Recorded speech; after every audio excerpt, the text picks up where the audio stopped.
Put on your masks and build your crosses because it's time to go bowling. Or search for multiple sexually frustrated homicidal psychopaths. Yes, after almost 2 years, David Fincher's Mindhunter Season 2 is finally here. So in this video, we'll be taking a deep dive into the ending and delving into some of the details you missed along the way. I'll be coming out with a separate video in a day or two which will deal exclusively with the real-life serial killers of Season 2, so make sure to subscribe and stay tuned for that. In the meantime, grab your panic attack pills because here we go. The ending of Mindhunter Season 2 revolves around the arrest of Wayne Bertram Williams, the real-life killer who Georgia police believe is responsible for at least 23 of the 30 Atlanta murders from 1979 to 1981. As the final card says, to this day, the vast majority of cases in the Atlanta murders remain unsolved. But seeing as how the killings stopped soon after Wayne's arrest, and the damning forensic evidence like carpet and dog fibers, it's highly believed Wayne was the perpetrator, even though he only ended up being charged for the murder of 2 of the victims. We open on the Jackson Parkway Bridge, where Holden and Bill have staked out for the night. A few episodes ago, a news leak reported that the authorities had begun matching carpet fibers to the dead bodies. Since then, the killer began dumping his bodies in the Chattahoochee River, so that such forensic evidence couldn't be used against him. The only problem is that stretch of river has multiple points one could use to dispose of a body. So the police chief has to make the decision to invest most of his manpower on the behavioral science unit's hunch that the killer will continue to dump bodies in said river,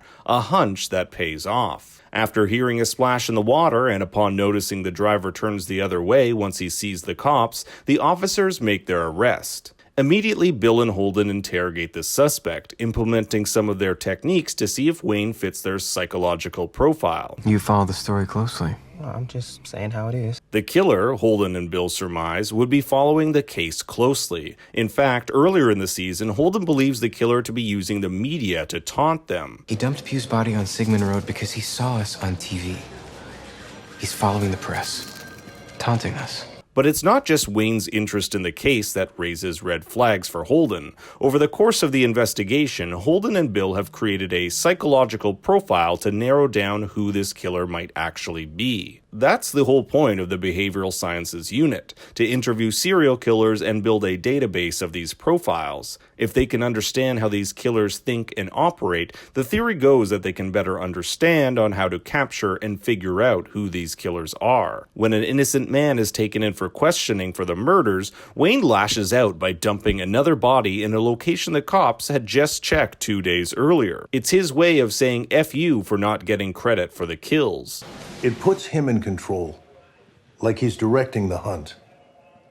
Dropping Pugh's body at a site we've searched is a way of inserting himself in the investigation. This idea of serial killers lusting for control is explored more this season and is one of the profile traits the BSU have given to Wayne. Their killer demands to control the narrative, likes the power of being in control. As we'll see later when Wayne is outed as a suspect and followed by the press, he uses the power to manipulate and control the narrative, allowing the press to interview him in his own home and taking them to the mayor's house where he taunts the mayor to come out. Control for Wayne is something he never had in his life. In fact, he has very little of it. He lives with his parents, has to use his uncle's car, and his career isn't going anywhere. In his real life, he has no control, but in his fantasy life, he craves it. The same is true of other killers we've seen this season, like the Son of Sam killer David Berkowitz. His psychological profile also included the desire for control. It was only after the papers started giving him nicknames of which he disapproved that he reached out to shift the narrative back in his court, sending letters which referred to him as the Son of Sam. It's this reasoning that Holden knows the callers claiming to be the killer were fake.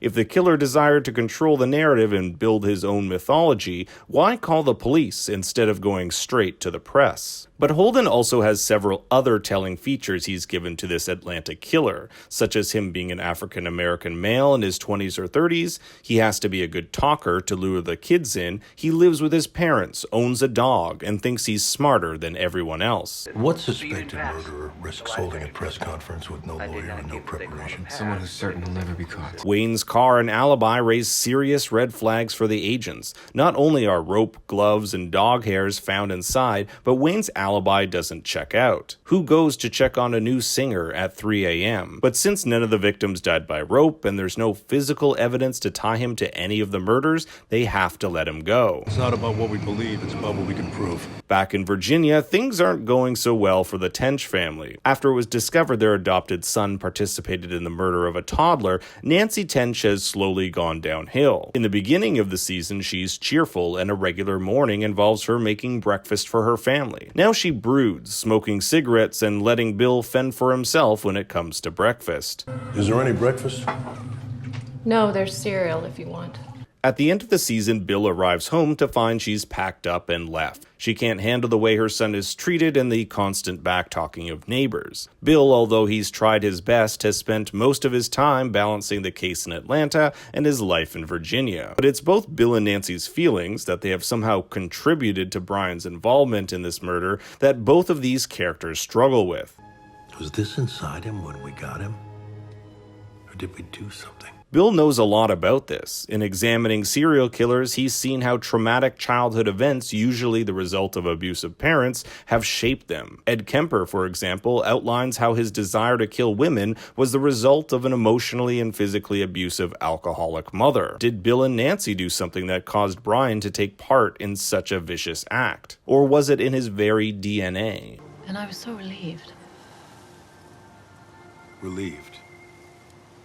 Relieved that he wasn't really mine. Oof, she isn't winning Mother of the Year anytime soon. Back in Atlanta, Holden and Tench follow up on Wayne, finding out he does in fact live with his parents and own a dog. Perhaps even creepier is the fact he sends out flyers looking for young new talent. He's a music manager who spends his time looking for the next Michael Jackson. While following up at the music studio, they find out he rarely does any recording, rather spends most of his time just talking with the kids. And if that wasn't weird, they get their hands on a composite sketch an eyewitness took, and the resemblance is uncanny. Back at the task force, Holden surmises that Wayne's motivation for the killings is shame. He hates himself so much that he takes it out on these kids. He's ashamed of his failure to achieve, which is why he exaggerates his music career and pumps himself up. The agents also learn that he was burning stuff in his backyard at 5 a.m., and that Wayne also happened to be the crime scene photographer at one of his victims' own crime scenes. They get a warrant to search his home and not only find the green carpet fibers from some of his victims, but also a book on how to beat a lie detector. And even though when they interview him he can't keep his alibi straight, they still must let him go. Up until this point, there's no proof he did any of it. Thus, he has to be set free. There's a great scene after Wayne is released in which he stops to admire the press, something Holden picks up on. They also interview a man by the name of Mr. Marcus, a close friend of Wayne's who's looking for that $100,000 reward. He tells him that one time some people came up to them asking for donations for the missing children, and that Wayne shooed them away, saying these kids were a bunch of prostitutes and not worth their time or money. This sentiment that these kids somehow deserved it for being hustlers and giving black folks a bad name is reiterated 2 other times. Once when interviewed by the press, and second when interviewed by Holden and Bill. Jim Barney, their man on the ground in Atlanta, follows Wayne's dad to a nearby airfield where he finds out he was inquiring about tickets to South America, hinting that Wayne may be on his way out of the country. It isn't until District Attorney Slayton is promised a conviction from the Justice Department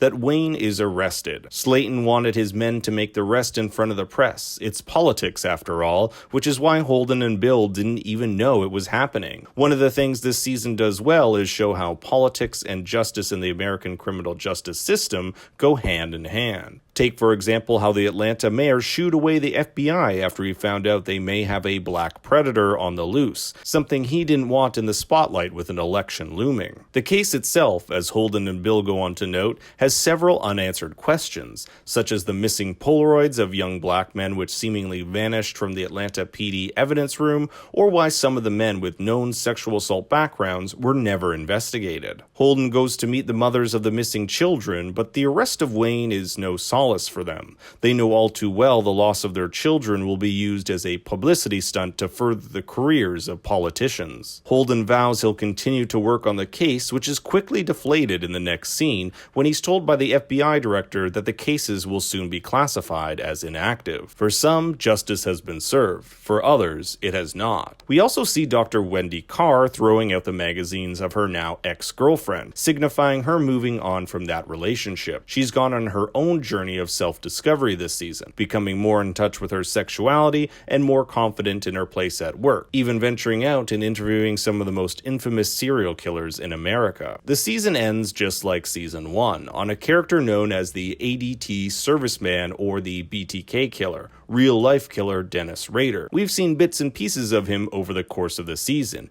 each new segment giving us a glimpse of who this man is and what makes him tick. In a way, these short segments are giving us, the viewer, our own psychological profile of who this man really is. Considering season 1 used this same technique, it's possible they may continue this next season, as Rader wasn't even caught until 2005. If and how the show decides to incorporate him into the main storyline remains to be seen, but it seems they are setting him up to be the main antagonist for a future season. If you want to know more about the BTK killer, I'll be talking about him in my Real Life Killers of Mindhunter Season 2 video. That's it for this video. If you liked it, make sure to like and subscribe. You can also follow me on Twitter at ThinkStoryYT. And remember, Daddy loves you very much.